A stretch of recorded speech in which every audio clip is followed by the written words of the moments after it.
Hello, আমি Anindita. Welcome back to my another video. এখন ঘড়িতে বাজে 5:10 আর আমার চান হয়ে গেছে। ঘরটা মুছতে পারিনি, সকাল সকাল ঘরটা গঙ্গা জল ছিটিয়ে পুজো দিয়ে নেবো আর বেরিয়ে যাব, কারণ আজকে আমরা তারাপীঠ যাচ্ছি। হাওড়া থেকে 7:50 বন্দে ভারত এক্সপ্রেস, সেটা করি রামপুরহাটে নামবো ওই 10টা সাড়ে 10টার মধ্যে। দেন তারাপীঠ যাব, ওখান থেকে কিছু একটা ধরে নেবো, ম্যাজিক কার বা অটো, দেন তারাপীঠ। আর আজকে তারাপীঠ যাচ্ছি, আজকেই ফিরছি। ফেরার সময় ফেরার কথাটা বলবো। এখন রেডি হচ্ছি, পুজো করবো। Stay tuned.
এখন বাজে ভোর 5:40। তারাপীঠের উদ্দেশ্যে রওনা হয়েছি।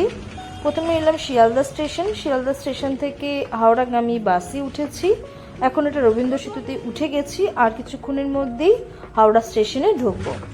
আজকে সকালটা খুব সুন্দর শুরু হয়েছে। 5:30টার মধ্যে আমি রেডি হয়ে গেছি। বারান্দায় দাঁড়িয়ে ভাবছি যে কি বেরোবো, এখনো তো অন্ধকার, রাস্তাঘাটে 1-2জন লোক যাতায়াত করছে, আর কুকুরের ডাক ছাড়া তো আর কিছুই পাচ্ছি না। তাও মায়ের নাম নিয়ে বেরিয়ে গেছি, আর বেরোতে না বেরোতেই সাথে সাথেই টোটো পেয়েছি। টোটোতে উঠে গেছি, সাথে সাথে স্টেশনে এসেছি। স্টেশনে এসে টিকিট কেটেই সাথে সাথে পেয়ে গেছি ট্রেনে উঠে গিয়েই শিয়ালদায় নেমেছি। শিয়ালদা থেকে নেমে বেরিয়েই পেয়েছি সাথে সাথে বাস, আর এখন 7:12 হাওড়া স্টেশনে ঢুকে গেলাম।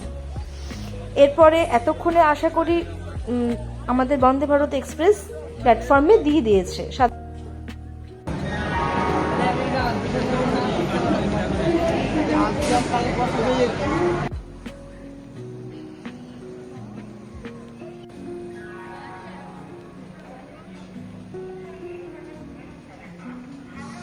বন্দে ভারত এই এক্সপ্রেসটা এই ফার্স্ট টাইম এক্সপিরিয়েন্স করব।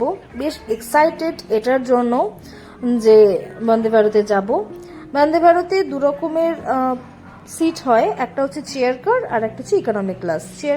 চেয়ার কারের প্রাইস হচ্ছে 745 উইদাউট জিএসটি, আর ইকোনমি ক্লাসের টিকিটটা আমি জানি না। তো এটা জামালপুর বন্দে ভারত, এটা Jamalpur last stoppage. First stoppage হচ্ছে এটার বর্ধমান, তারপরে বোলপুর, তারপরে রামপুরহাট। ঠিক 7:45 ডিপার্চার হওয়ার কথা, ঠিক সময়ই 7:45 ডিপার্চার হয়েছে, একদম ডট টাইমে ডিপার্চার হয়েছে। বেশ এক্সাইটেড। সাথে সাথেই আমাদের এখানে টাইমস অফ ইন্ডিয়া দিয়েছে, আর আমি বরাবরই, আমি আর আমার বান্ধবী, আমার একটা ঘোরাঘুরির পার্টনার আছে, ওর সাথেই সমস্ত জায়গায় ঘুরতে যাই, খাওয়া দাওয়া করতে যাই, কেনাকাটা সবকিছুই ওর সাথে হয়। তো ও আর আমি দুজনেই উঠেছি, আর একসাথে আমরা দুজনেই তারাপীঠে যাব। তো আমি ওকে সেটাই বলছি যে ছোট থেকে বরাবরই টাইমস অফ ইন্ডিয়া মানে আমি পেস্ট্রিটাই খুলবো।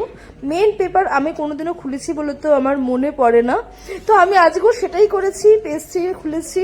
পেস্ট্রি খুলে একটা নিউজ পেলাম যে সামান্তা রাউত বিয়ে করছে। দেখে তো বেশ ভালো লাগলো। আমি এসবের জন্য মেনলি খুলি, গসিপের জন্যই। তো বেশ ভালো লেগেছে। পেপার নেওয়ার পর সাথে সাথেই আমাদের ফার্স্টে এসছে বেভারেজ, তারপরে আসবে ব্রেকফাস্ট। তো বেভারেজে ছিল এই একটা মশলা টি, আর তার সাথে ছিল ডাইজেস্টিক ওট বিস্কিট। তার সাথে একটা কুপন দিয়েছিল, সেখানে স্ক্যান করে এই মেনুগুলো চোখে পড়েছে। আমি আরো বেশ বলছিলাম যে অত কিছু তো দিয়েছে, কিন্তু কফি তো দিল না, আমাদেরকে দিল চা। ঠিক আছে, তাই হয়তো বললে দিত, আমরা কিছু বলিনি, কারণ চাটাও এই ফার্স্ট টাইমই এক্সপিরিয়েন্স করব। কারণ এরকম চা কখনো খাইনি, যে চায়ের মধ্যে দুধ, চিনি, চাপাতা, মশলা, মিন্স চায় যে মশলা দেয়, দারচিনি, এলাচ, ওইগুলো সব মিক্স থাকবে আর গরম জলের মধ্যে সেটা দিয়ে দেবো। তাই হয়েছে। আমাদের সিট নাম্বার 35 আর 36। আমরা খুব লাকিলি এই সিটটা না পেয়েছি, মানে উইন্ডো সিট পেয়েছে, তার পাশে মিডল সিট পেয়েছি, আর ঠিক যেদিকে ট্রেনটা যাচ্ছে সেই দিকেই সিট পেয়েছি। আর এই সিটটা সব থেকে ভালো, সব থেকে স্পেসিয়াস, খুব লাকিলি পেয়েছি। টিকিটটা কেটে রেখেছিলাম, ওই আগে একদিনকে বলেছিলাম না একটা শুভ কাজ সেরে এসেছি, সেদিনকে টিকিট কাটতেই গিয়েছিলাম। তো টিকিটটা পেয়ে গিয়েছি, খুব ভালো সিট, আর চাটা বেশ ভালোই খেতে ছিল, আর তার সাথে ছিল ডাইজেস্টিভ বিস্কিট ওটসের, সেটাও বেশ ভালো খেতে। ইউনিবিকের, এমনিতেও ইউনিবিকের সবকটা বিস্কিটই খেতে বেশ ভালো, এই বিস্কিটটাও সেই রকমের। এরপরে আরো অনেক কিছু দেওয়ার কথা, ব্রেকফাস্ট আসবে। জানি পুজো দিতে যাব, কিন্তু তবুও না খেয়ে পুজো দেওয়ার খুব একটা পক্ষপাতিত্ব আমি কখনোই করি না। নিজের আত্মার আগে শান্তি করো, তারপরেই পুজো দাও। ওই পেটে খিদে নিয়ে আমার ওই ঠিক ব্যাপারটা আসে না। একটা টাইমে করতাম, করে খুব শরীর খারাপও বাঁধিয়েছি। তো যে কারণে আমি এখন আর উপোস করে পুজো করার খুব একটা পক্ষপাতই করি না। হ্যাঁ, একটা যদি হয় একদম সকাল সকাল পুজো, তাহলে ঠিক আছে, কিন্তু এখানে এতখানি জার্নি করব সেটা না খেয়ে, সে ব্যাপারে আমি খুব একটা বিশ্বাসী নই। তো যে কারণে টুকটাক হালকা ফুলকা খাবার খেয়েছি। রাস্তায় বেশ যাচ্ছি, সুন্দর একটা এসি চলছে, তার সাথে বাইরের এরকম মনোরম দৃশ্য। বেশ ভালোই লাগছে জার্নিটা। আমার আর আমার বান্ধবীর একটা মিল আছে কি, আমরা দুজনেই ট্রেন জার্নি করতে খুব ভালোবাসি। বেশ একটু দূরপাল্লার ট্রেন হলে আমরা স্টেশনে বসে বসে দেখি আর ভাবি যে কবে সেই ট্রেনটা অ্যাভেল করতে পারবো। তো আজকে বন্দে ভারতে অ্যাভেল করেছি। এখানে ব্রেকফাস্টে ভেজ এবং ননভেজ দুটোরই অপশন ছিল, আমরা ভেজটা নিয়েছি। অনেকেই ননভেজ নিয়েছে, আশেপাশে সবাই ননভেজ নিয়েছে, সবাই তো পুজো দিতে যাবে না, আর নন ভেজিটেরিয়ান তো অনেকেই। তো আমরা ভেজ নিয়েছি শুধু পুজো দিতে যাবার জন্য। আমাদের ভেজ মেনুতে যেটা ছিল সেটা হচ্ছে মাফিন, ব্রাউন ব্রেড, তার সাথে ছিল জ্যাম, বাটার, আর ফ্রেঞ্চ ফ্রাইজ, সুইট কর্ন, আর ভেজ কাটলেট, আর এটার সাথে খাবার জন্য ছিল সস। এই ছিল আমাদের মেনুতে। এই একটা ব্রেকফাস্টে আমি আরো দুজনে মিলে খেয়েছি, জাস্ট হালকা ফুলকা কিছু খাবো বলে। বেশি কিছু খাওয়ার ইচ্ছা ছিল না, কিন্তু পেটটা একদম ফাঁকা রাখবো না বলে আমরা হালকা ফুলকা খেয়েছি। তো মাফিন একেবারেই ধরিনি, ওটা দুটোই নিয়েছি, পরে খাবো। আর ও তো কোনো কিছু ধরেই নি, ও আর আমি দুজনে একটাই শেয়ার করে খেয়েছি, কারণ এতটা সকালে খুব একটা খেতেও পাচ্ছি না, আর একদম পেট ফাঁকাও রাখবো না, তাই একটু আধটু খেয়েছি, এই আর কি। বেশ সুন্দর স্পিডে যাচ্ছে ট্রেন। সব থেকে বড় এক্সাইটমেন্ট হচ্ছে যে রামপুরহাট জংশনটা কখন আসবে, কারণ আমি প্রায় 21 বছর পর তারাপীঠ যাচ্ছি। তো এক্সাইটমেন্ট আমার অন্য জায়গায়, যে আমি কখন মন্দিরে ঢুকবো। অ্যাকচুয়ালি কালকে থেকে এক্সাইটমেন্ট। সবচাইতে বড় কথা কি, কালকে রাত্রির বেলা থেকে আমার ভালো মতো ঘুমই আসছে না, বিকজ আমি কালকে সকালবেলা ঘুম থেকে উঠবো এই জিনিসটাই মাইন্ডে চলছে যে আমাকে পরের দিন সকাল সকাল ঘুম থেকে উঠতে হবে। এমনিতে আমি সকাল সকাল ঘুম থেকে উঠি, কিন্তু সেটা 5টার সময় ঘুম থেকে উঠি, তার আগে তো নয়। আজকে আমি 5:30টার মধ্যে রেডি হয়ে 5:45টার মধ্যে একদম স্টেশনে ঢুকে গেছি। তো সে কারণে না আমার তো টেনশন হবেই। তারাপীঠ রোড ক্রস করছে, এর পরের যে স্টপেজ সেটাই হচ্ছে রামপুরহাট জংশন। এই তারাপীঠ রোড থেকে আমরা আমাদের লাগেজ উপর থেকে পেরে নিয়েছি, সবকিছু একদম গুছিয়ে নিয়েছি, কারণ এরপরেই নামবো। বেশিক্ষণ তো ট্রেনটা দাঁড়াবে না। আর রামপুরহাট জংশন নামার জন্য এরকম অনেকেই আছে, তো যে কারণে আমরা সিট ছেড়ে দেবার ঠিক আগের মুহূর্তে এই ভিডিওটা করেছি, কারণ এবার আমাদের নামার পালা। আর তারপরেই আমরা তারাপীঠে ঢুকছি। বেশ এক্সাইটেড এটার জন্যই। দেখতে দেখতে রামপুরহাট জংশন আমরা নেমে গেছি 10:36-এ। ট্রেন আধ ঘন্টা লেট, যেখানে 10টায় নামার কথা ছিল সেখানে নেমেছে 10:36-এ। আর সাথে সাথেই ছিল ম্যাজিক কার। ম্যাজিক কারে উঠেছি, আধ ঘন্টার মধ্যে তারাপীঠ সরণিতে নামিয়ে দিয়েছে। যে ফুটে নামিয়েছে ঠিক তার ফুটটা ক্রস করেই আমরা এই গলিটা পাচ্ছি। এই গলিটা স্ট্রেট চলে যাচ্ছে তারাপীঠ মন্দিরের দিকে। আজকে সারাটা দিন বেশ জার্নিতেই কাটবে, কারণ আমরা তারাপীঠে এসে কোনো নাইট স্টে করছি না বলেই বন্দে ভারতে এসেছি। কারণ অন্যান্য ট্রেনে আসলে ট্রেন লেট থাকে, আমাকে অ্যাটলিস্ট একটা নাইট আমাকে স্টে করতেই হতো, বাট স্টে করার একদমই ইচ্ছা ছিল না, কারণ আমি আর ও দুজনে এসছি, কোনো গার্জিয়ান আসেনি। তো যে কারণে আমরা ঠিক করেছিলাম আমাদের দিনের দিনই রওনা হব। জানি একটু হেক্টিক হবে, কিন্তু তবুও ঠিকঠাক টাইম মতো হলে হয়ে যাবে, কারণ আমরা মঙ্গল শনিবার আসিনি যেখানে প্রচুর ভিড় হবে। আমরা এসছি উইকডেজে, বুধবার, তো যে কারণে খুব বেশি ভিড় হবে না। সেই জন্যই বন্দে ভারতে এসছি। আধ ঘন্টা টাইম লেগেছে আমাদের রামপুরহাট থেকে এখানে আসতে। এখন মোটামুটি ওই 11টা মতো বাজে। ওখানে জুতো রাখা, ব্যাগ রাখার জায়গাতে আমি ঢুকলাম, ওখানে জুতো আর ব্যাগ জমা রেখে মন্দিরে প্রবেশ করেছি। মন্দিরে এসে আমি বুঝতে পারছি না কোনখানে লাইন দেব, কারণ আমি অনেক বছর আগে এসেছি, আমি 21 বছর পর, আর ও 7 বছর পর। অনেক কিছু চেঞ্জ হয়েছে। তারপর অনেক কাউকে জিজ্ঞাসা করে এইখানে এইভাবে লাইন সিস্টেম করেছে, যেখানে কিনা প্রত্যেকে এইভাবে লাইন দিতে পারবে।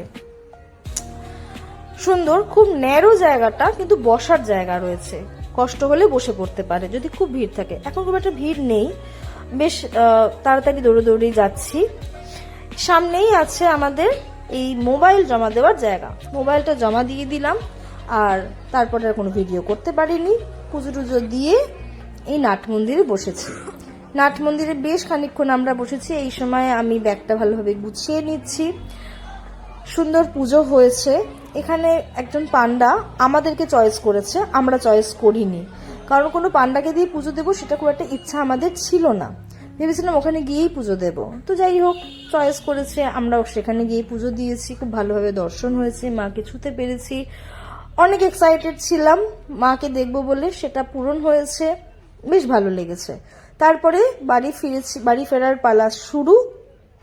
প্রথমে মহাশ্মশানটা একটু দর্শন করলাম, তারপরে আমরা আমাদের বাড়ি ফেরার দিকে বেরোচ্ছি। মহাশ্মশানে আর নামিনি, শ্মশানটা এই প্রথম দর্শন করছি। আগেরবার যখন এসেছিলাম তখন এদিকে আসিনি। রামপুরহাট জাংশনে চলে আসবো। আমাদের ট্রেন 3:30, 1:30টার মধ্যে আমরা ওখান থেকে মোটামুটি বেরিয়ে গেছি। আর আমি লাঞ্চটা বাড়ি থেকে রেডি করে নিয়ে এসেছিলাম, পোলাও আর আলুর দম, যেটা আমি রামপুরহাট জংশনে বসে যে ওয়েটিং রুমটা থাকে ওইখানে বসে খেয়েছি।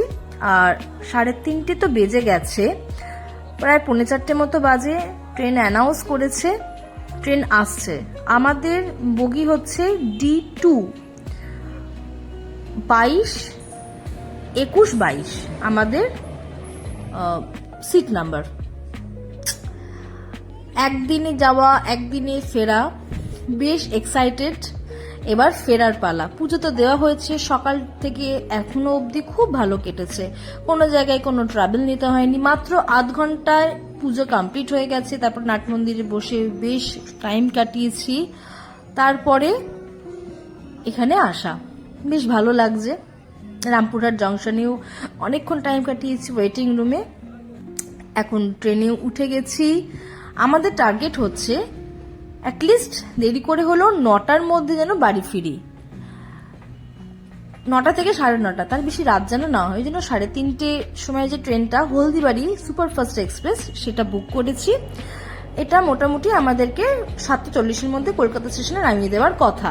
ট্রেনটা প্রথম দিকে বেশ লেট ছিল, 1 ঘন্টা লেট ছিল বর্ধমান আর বোলপুর স্টেশনে ঢোকার পরে। কিন্তু বর্ধমানের পর থেকে ঠিক যেভাবে স্পিড নিয়েছে, যে 1 ঘন্টা লেটটা মেকআপ করে অনলি 5 মিনিট লেটে আমাদের এখন দেখাচ্ছে। আশা করছি 5 মিনিট লেটেই আমাদের কলকাতা স্টেশনে দিয়ে দেবে। এই বালি ব্রিজ ক্রস করলাম, এখন বাজি 7:45 মতো। 7:40-এ দেওয়ার কথা ছিল, সেখানে 7:45-এ দিয়েছে কলকাতা স্টেশনে। এই ফার্স্ট টাইম কলকাতা স্টেশনে আমি আরো দুজনেই নেমেছি। আগে কলকাতা স্টেশনের উপর দিয়ে অনেকবার গেছি ট্রেনে করে, বাট এই ফার্স্ট টাইম কলকাতা স্টেশনে নেমেছি। বেশ এক্সাইটেড ছিলাম। আমরা যখন আগে ওই কলকাতা স্টেশনের উপর দিয়ে যেতাম তখন আমরা দুজনেই বলতাম, দেখ এখানে দূরপাল্লার গাড়িগুলো যায়, জানিস তো, আমরা এখান থেকে ট্রেন ধরবো। কিন্তু তো যাই হোক, মায়ের ইচ্ছাতে তারাপীঠে ফেরাটা কলকাতা স্টেশনে নেমেছি। কলকাতা স্টেশনটা একটু এক্সপিরিয়েন্স করলাম, বেশ ভালো লাগলো। 1 নম্বর প্ল্যাটফর্মের দিকে আসছি। 1 নম্বর প্ল্যাটফর্ম দিয়েও বেরোনো যায়, ওখানেও অনেকগুলো রুট আছে যাওয়ার, তো আমরা ট্রেনে করেই আসবো। এখন ওই 1 নম্বর প্ল্যাটফর্মে আস্তে আস্তে একটু টাইম লেগে গেছে, কারণ অনেকটা ভিড় ছিল। এখন এই 8টা মতো বাজে। 8:24-এ একটা নৈহাটি আছে, ওই নৈহাটিটা ধরে আমরা আমাদের বাড়িতে ঢুকবো, এই আমাদের ইচ্ছা। তো আমাদের একটু কলকাতা স্টেশনে একটু হয়তো বসতে হবে, এর বাইরে আর কিছু নয়। সমস্ত কিছু বেশ সুন্দর, সকাল থেকে একদম ঠিকঠাক ভাবে যাচ্ছে। কোনো রকম কোনো তাড়াহুড়ো, কোনো রকম কোনো কিছু নিয়ে আমাদের কোনো হেডেক নিতে হয়নি। তো 8:24-এর ট্রেনটা ধরার কথা আমরাও আগে থেকেই ঠিক করেছিলাম, তো আমরা এই ট্রেনটা অ্যাভেল করতে পারছি। আর কি, এবার বাড়ি ফেরার পালা। সারাটা দিন অনেক সুন্দর কেটেছে, লাস্টের জার্নিটাও অনেক সুন্দর হলো। এখন বাজে রাত 9:45, তারাপীঠে পুজো দিয়ে সবে মাত্র বাড়ি ফিরলাম। জাস্ট হাত মুখটা ধুয়েছি, মুখটা একটু ফেস ওয়াশ করেছি, করে ঘরে এলাম। ঘরে এসে ফার্স্ট কাজ, স্কিনটা যেহেতু শীতকাল একটু ময়েশ্চারাইজ করে নেওয়া, আর চুলটা আঁচড়ে নেবো। খুব জট পড়েছে, সকালবেলা এগা চলে গেছি, বেশ একটা জট পড়ে গেছে।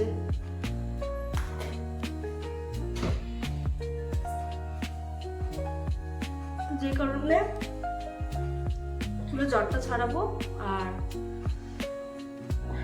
এই ময়েশ্চারাইজারটা মাখছি। এবারে রাতের ডিনার করতে হবে। সারাদিনে অনেক পরিশ্রম গেছে, অনেকটাই ধকল গেছে, কারণ একদিনে তারাপীঠে গিয়ে পুজো দিয়ে আবার রিটার্ন করা একটু হেক্টিক। সম্ভব নয় তা নয়, অবশ্যই সম্ভব, কিন্তু একটু হেক্টিক হয় এই যা। তো যাই হোক, করে তো আসলাম, কারণ ওখানে নাইট স্টে করার ইচ্ছা একদমই ছিল না, কারণ আমাদের সাথে কোনো গার্জিয়ান নেই। আমি আমার একটা বান্ধবী আছে, আমাদের ঘোরাঘুরির পার্টনার। আমি আরো একসাথে অনেক জায়গাতেই ঘুরি, তো আমি আরো দুজনে মিলে এই ঘোরাঘুরিগুলো করে থাকি, টুকটাক খেতে যাওয়া, এই সব কিছু আমরা একসাথে করে থাকি। তো সেরকমই করেছি। চুলের তো প্রচণ্ড জট, আর আমি চুলে একেবারেই তেল ইউজ করি না। তো বাড়িতে মাথার মাখার জন্য কোনো তেলও নেই, নারকেল তেলও নেই। তো আমাকে জটটা কেমন ভেবে ছাড়াতে হবে। ইয়েস, সিরাম আছে, সিরাম লাগাবো, জাস্ট সিরামটা অ্যাপ্লাই করবো চুলে জট ছাড়ানোর জন্য, অনলি ফর চুলে জট ছাড়ানোর জন্য আমি মাঝে মাঝে সিরামটা ইউজ করি। আর হ্যাঁ, ভালো রেজাল্ট দেয়, চুলটা কম ওঠে, এই আর কি। তো যেটা বলছিলাম, একদিনে জিনিসটা করে আসা একটু হেক্টিক হয়, সবকিছুই করে এসেছি। পুজোটাও খুব সুন্দর হয়েছে, তো সেটা ভিডিওতে দেখতেই পেয়েছেন আপনারা। যাই হোক, সব মিলিয়ে আজকের দিনটা বেশ ভালো কেটেছে। এখন রাতের সময় আমি ডিনার কমপ্লিট করব। আজকে রুটি এনেছি, তো ভাত করতে আর ইচ্ছা করছে না রাতে। আবার গ্যাস জ্বালবো, মানে আবার ধোয়াধুয়ি, আবার সব কিছু করা, এসব কিছু আবার ধোয়াধুয়ি, আবার সব কিছু করা, এসব করে ইচ্ছা করছে না। তো যে কারণে রুটি খাবো। রুটি নিয়ে এসেছি কিনে। আর কালকে আলুর দম করেছিলাম, যেটা নিয়ে গিয়েছিলাম, সেটা একটু বেঁচে গেছে, আমি আরো দুজনে মিলে খেয়ে উঠতে পারিনি ওটা। আর ফ্রিজে ডিম আছে, এইসব দিয়ে রাতটা চালিয়ে নেবো। আর তারপরে রাত্রিরে মশারি টাঙানো আর ঘুমিয়ে পড়া, আর কোনো কাজ নেই। আজকের মতো ব্লগটা আমি এখানেই রাখছি। আবার দেখা হচ্ছে পরের দিনের ব্লগে। ততক্ষণ সবাই সুস্থ থাকবেন, ভালো থাকবেন, হেলদি থাকবেন। আর আমার ভিডিওটা যদি ভালো লাগে তাহলে একটা লাইক করে দেবেন। কেমন লাগছে সেটা কিন্তু কমেন্টে প্লিজ জানাবেন। আর ফেসবুক থেকে দেখলে ফলো করে দেবেন, আর ইউটিউব থেকে দেখলে চ্যানেলটাকে প্লিজ সাবস্ক্রাইব করবেন। আজকের মতো আসছি, দেখা হচ্ছে পরের ব্লগে। গুড নাইট সবাইকে।